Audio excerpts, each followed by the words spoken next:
Hello, everyone. Welcome to Everything Football and welcome to the Champions League Fantasy Tip Show. The Champions League is starting. For me, I'm watching it as a neutral. For my guest today, Josh is watching it supporting an actual team. And let's say hi to my guest first, Josh from FPL Graduates, a regular on all my channels. How are you, man? Yeah, I'm doing great, man. I'm excited for this. A lot of good games that we're about to witness, aren't there? Absolutely, some really, really good games. And funny enough, your team is kicking it off on Tuesday, early on Tuesday. I can't wait to see you guys playing in the Champions League again. Okay, not in that sense, but like with Cristiano back at United and everything, it's going to be very interesting. So in this video, we are going to be covering our teams. You're going to be taking a look at our teams for match week 1, the captaincy choices, the best captains for match week 1, and also the fixtures for match week 1. I've already done a couple of videos talking about the best goalkeepers, defenders, midfielders, and strikers to own. I'll link it up in the YouTube card right now if you're watching on replay. And obviously, let's get started. Make sure to smash the like button. And yeah, Josh, fixtures. I'll bring up the fixtures for match week 1. Which games are you looking forward to the most? I think the obvious one straight off the bat is going to be United versus Young Boys. I expect us to do pretty well, and that would be interesting to see what team Solskjaer puts out as well. Heard maybe Lingard could maybe get a feature after scoring the goal at the weekend. So, yeah, let's see who he puts out. Other than that, I think the Barca Bayern will just be really good to watch just in general. Maybe not so much from the fantasy point of view. Very nice game to watch, and then. If we go through, I think Atalanta, they could cause problems in this group for United as well. They've got Villarreal away from home. They've struggled to start off Serie A very well so far. They're similar to Juventus. So is that going to go into the Champions League? Who knows? They've got a lot of good players, though, so we'll have to wait and see. Yep, to run through all the fixtures on Tuesday, we have Young Boys against Manchester United, Salzburg traveling to Sevilla, Dynamo KIEV hosting Benfica, a big one, as Joshua said, between Barcelona and Bayern Munich. Villarreal, last season's Europa League champions, against Atalanta. Lille against Wolfsburg. Juventus traveling to Malmo. Chelsea hosting Zenit. And then on Wednesday, we have Dortmund traveling to Besiktas. Sheriff, the newcomers, hosting Shakhtar. Club Brugge against a mighty PSG, as we need to call it this season. City against Leipzig, Atletico Madrid against FC Porto, Liverpool against AC Milan, a really good group there. Sporting against AJAX, and then another big one, Inter Milan against Real Madrid. I've just watched both of these teams today. Inter Milan early on in the day drew with Sampdoria, and Real Madrid a couple of minutes ago. They actually beat Celta Vigo by 5 goals. So some really, really good fixtures, as Josh has said. So can we get to our teams now? Yeah, let's do it. Awesome. So my first question is there one player that you have to have? Is there a must-own player? I think in terms of Champions League, you just need to look at the fixtures more so, because everyone in these teams are really, really good, especially obviously the bigger teams. For me, it's got to be Ronaldo. Like, he's going to score goals. He's just missed the Champions League, isn't he? You know he's going to get some goals. So, yeah, he's number one for me in my team when I was making it. Didn't really seem that way when he was playing for Juventus, though. Do you think his teammates let him down? I mean, you can see how bad Juventus are playing at the minute. So I think they had a part to play in it, should I say. But I think, yeah, United have got all the cogs around him for him to flourish. And we saw that the weekend, and I think that's just going to continue. Absolutely, I guess that as well. His price is very, very high, but I definitely agree with you. So let me go to team now. It's going to be a very interesting season, just like the Fantasy Premier League in the English Premier League is going to be very, very interesting. So as my team stands, obviously there'll still be a couple of changes. Hope you can see that. So hope there's going to be a couple of changes. Definitely, the team is not 100% set. And obviously, if you want to join the league, the Everything Football League, the link will be in the description. So here's what my team looks like. You can see Josh, right? Yeah. Awesome. So in goal, I've gone for 2 differentials, I'd say, not the main ones, not the Alissons, not the Donnarummas of this world. I've gone for Handanovic of Inter Milan. We've just pointed out that Inter Milan, they drew to the Sampdoria, and they're conceding a lot of goals. But in their group, apart from Real Madrid, they have the likes of Shakhtar and Sheriff. Surely there are a couple of clean sheets there. And I had to go for a goalkeeper who's playing in a different day than him. And I've gone for Vlacho, some interesting name, man. Vlacho Demos of Benfica. He also has a quite okay group. Apart from Bayern, okay, Bayern and Barcelona, he'll have some save points and stuff. That's why I've picked him there. In defense now, I've had to pack my defense because in the Champions League, you get points for recoveries, you get points for all that, and some really decent teams in terms of clean sheets. So I've targeted Chelsea and Juventus because of their group. They have Malmo and they also have Zenit. So it easily could be 3 out of 4 clean sheets. And then they also have the game against each other, the 2 games against each other. Chelsea could be a 0-0 against Juventus. You never know. So I've gone for Reece James. Previously, I had Rudiger, but Reece James did not play in the Chelsea game over the weekend because he was suspended. So I'm pretty sure he'll start in the first one. So I've gone for him. They're also attacking potential. Bonucci, 5.5. I'd have preferred someone like De Ligt or Chiellini, but both of them kind of rotate. So we are not sure who's going to start. So I've just gone for Bonucci. Hakimi has to be there. He's actually classified as a defender, but you could easily say he's a striker. Like the number of goals he scores is crazy and assists. He's played like 2 games this season already for PSG, and he scored already a goal, and he's a defender. Very, very interesting. Kimmich, one of those players who's actually down as a defender, but he plays in midfield. So this kind of players we have to have. And he also is on set pieces, a couple of free kicks and corners. Really good option. Although against Barcelona, it's not the best of options, but hey, the last time they played Barcelona, they scored, I think, 8 goals. So we can say it's not a good fixture for them.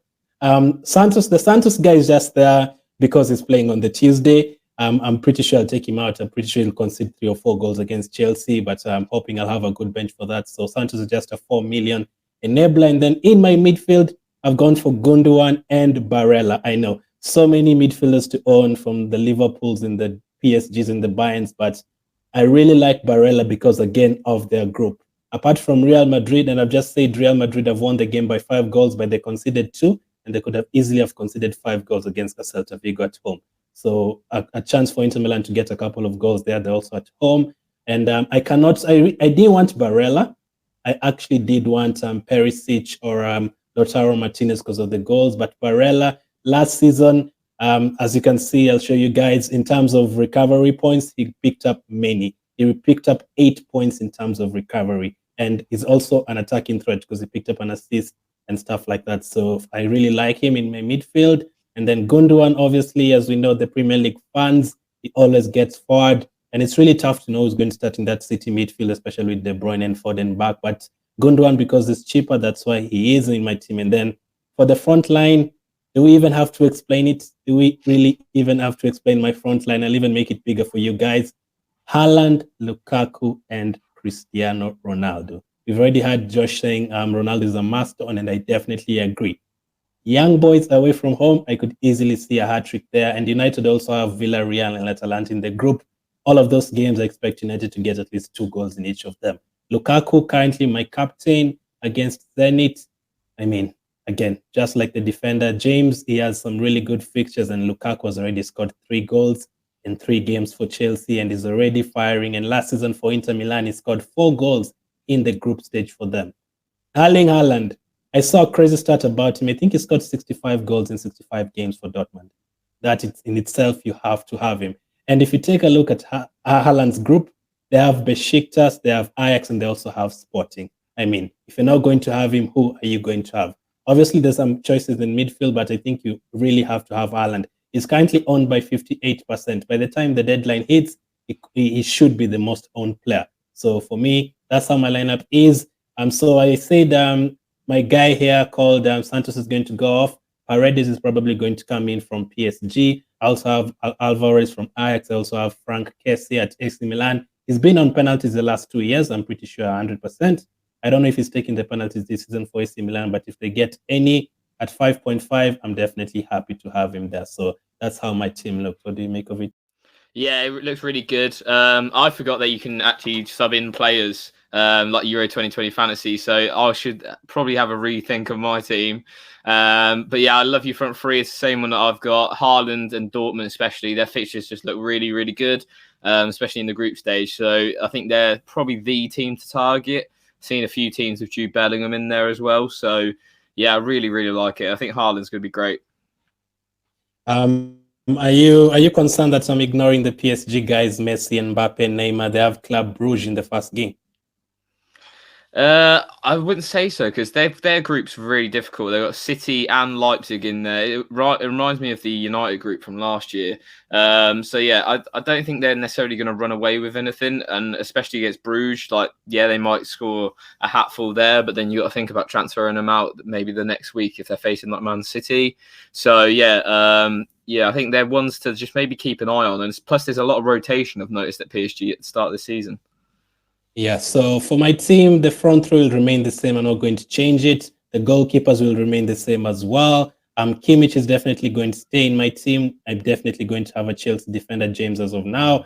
Bonucci is going to stay. Could change to Delete or Chiellini, depending if I'm looking for 0.5 somewhere. Hakim is definitely staying. The only 2-3 players who probably could leave my team before Tuesday are Paredes, Gundogan, and maybe Barella to try and upgrade somewhere, maybe a Liverpool defender or something. That's the kind of changes I'm maybe will make for match week 1. Remember, obviously, you can obviously choose your own team, and you can also make any changes. There's wildcards available later on in the group stage, and you don't have to make a team only for match week 1. You can also make your your team considering match week 2 and match week 3 as well. So that's my team. Josh, I'm ready with your team.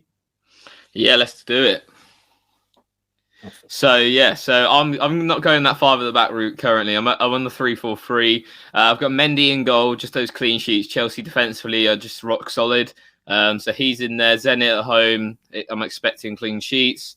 I've got Myler in from Atalanta. I know I mentioned they're struggling to start the season, but he had a very good Euros. And he looked really good attacking wise. He's obviously a left wing back, right wing back, can play even higher up the field. So maybe he can get some attacking returns against Villarreal. Kimmich in there, just like you, is great asset for Champions League fantasy. I remember having him last season. He just always got points. He's on a lot of set pieces for Bayern Munich, so that's a big plus. Trent's in there. Same reason why he's in the FPL. He's just so good. Creates so many chances. Liverpool as well, defensively, are pretty solid, especially with Van Dijk back now. They just looks like a real force. In the midfield, we've got Llorente of Atletico Madrid. I don't even know where he plays. The guy's been playing right back, CDM, up front. He's all over the place, but hopefully he's playing a bit more further forward. I know they've signed Griezmann now, so that might hinder him a little bit, but I think he's a good asset either way. Pedri's in there just because I know he's going to play for Barca, and I think, you know, if I'm going to have someone from Barca, maybe it's going to be slightly on the cheaper side because their team's not as good as what it used to be. So let's get him in there. He guaranteed starts as well with Pedri because he's played like every single game in like the last year or something like that. He's just absolute criminal starter, the amount of games he's played. Bernardeschi in there. I fancied a little bit of Juve, although they've played like poor to start the season. They've got Malmo. You got to expect a Juve win in that game. I think Bernardeschi is quite good as well. Ferran Torres is in there from my Man City pick. I know we were talking about Pep Roulette in your team. I'm going bold with that Ferran Torres pick. I expect him to start front still. De Bruyne and Foden, they are on their way back, but I don't think they'll make the Champions League, and I don't think they'll risk them either against Leipzig. I think that's a game they can easily win. And then, yeah, the front three, as you had, Haaland, Lukaku, and Ronaldo captain. 5 o'clock kickoff. I hope he starts. I don't even know if he'll actually play, to be honest. And then on the bench, we've got a keeper I wouldn't even know the name of. He's just the cheapest that I found. Diego Carlos. He plays for Sevilla. Decent centre back, 4.5 million. I've gone really cheap on the bench. I've got Almeida as well, Alvarez. All very cheap options, but again, it could change. Now I know that you can obviously sub players in like the Euro Fantasy. Silly mistake from me.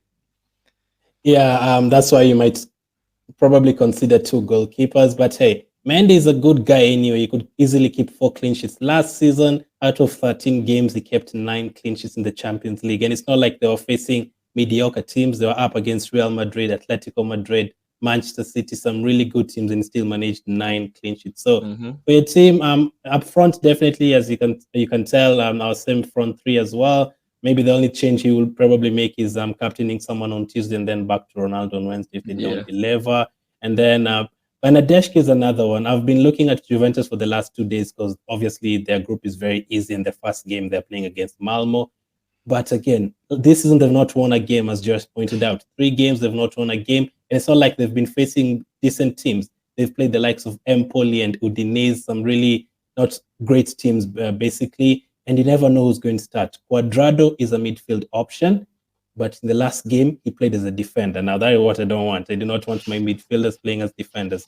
We enjoy defenders playing as midfielders, but not the other way around. So Chiesa is one I really want, but he's 9 million. He's going to cost you 9 million, so it's really hard to have him in. Ferran Torres, as you said, you're very, very brave there going for him. Your defense, obviously, Kimmich. Having an Atalanta defender is always wise. Their wing backs are usually pretty good in terms of going forward. And Trent, you all know what he can do, set pieces and everything. So, yeah, I'm pretty sure going to make a couple of changes. Yeah, most definitely. Funny enough, we've had Alvarez, both of us in our teams. It's like we know who he is. So Alvarez is just there for a 4.5 player to enable us to have the big guns up front. So that is Josh's team, and that is my team. For the final team selection, obviously, you can follow me on Twitter at Glenn Keitlin. You can follow Josh at FPL Graduates for the final team updates on Tuesday.